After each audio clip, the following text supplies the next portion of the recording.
പോളിയുടെ സമയം കഴിഞ്ഞു, പഴയ മാജിക് ഇനി തിരികെ വരില്ല എന്നൊക്കെ പറഞ്ഞ് മാറ്റി നിർത്തിയവർക്ക് ബോക്സ് ഓഫീസിലെ മാസ് നമ്പറുകൾ കൊണ്ട് മറുപടി നൽകുന്ന ഒരു ഒന്നാന്തരം കംബാക്ക്.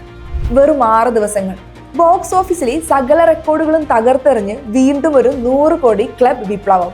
2026 ഓണം വിന്നറായി തിയേറ്ററുകൾ കീഴടക്കിയ ഗിരീഷേരി ചിത്രം ബത്ലഹേം കുടുംബ യൂണിറ്റ് വേൾഡ് വൈഡ് ബോക്സ് ഓഫീസിൽ 100 കോടി ക്ലബിൽ മാസായി ഇടം പിടിച്ചിരിക്കുന്നു.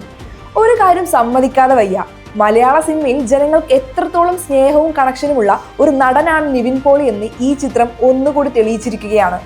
സർവമായ എന്ന വമ്പൻ ഹിറ്റിന് ശേഷം ഒരൊറ്റ വർഷത്തിൽ തന്നെ തന്റെ രണ്ടാമത്തെ 100 കോടി ചിത്രവുമായാണ് നിവിൻ പോളി തിയേറ്ററുകളിൽ തീ പടർത്തുന്നത്.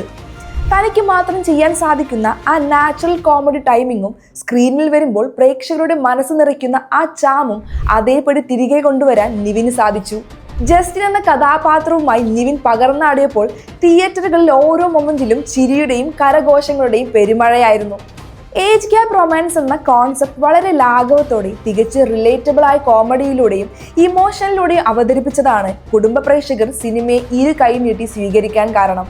വിഷ്ണു വിജയന്റെ ബാക്ക്ഗ്രൗണ്ട് സ്കോർ കൂടി ചേർന്നപ്പോൾ സിനിമ ഒരു അടിപൊളി ഫീൽ ഗുഡ് അനുഭവമായി മാറി. ട്രോളുകൾക്കും വിമർശനങ്ങൾക്കും മറുപടി പറയേണ്ടത് വാക്കുകൾ കൊണ്ടല്ല, മറിച്ച് ബോക്സ് ഓഫീസ് നമ്പറുകൾ കൊണ്ടാണെന്ന് നിവിൻ പോളി വീണ്ടും തെളിയിച്ചിരിക്കുകയാണ്. റൊമാൻറ്റിക് കോമഡി ജോണറിൽ നിവിൻ പോളിയോളം പ്രേക്ഷകരെ തിയേറ്ററിലേക്ക് ആകർഷിക്കാൻ പോകുന്ന മറ്റൊരു നടനില്ലെന്ന് ഈ 100 കോടി ക്ലബ് വിജയം ഉറക്കെ പ്രഖ്യാപിക്കുന്നു. തിയേറ്ററുകൾ തോറും ഹൗസ്ഫുൾ ഷോകളുമായി ബത്ലഹേം കുടുംബ യൂണിറ്റ് കുതിച്ചുയരുകയാണ്.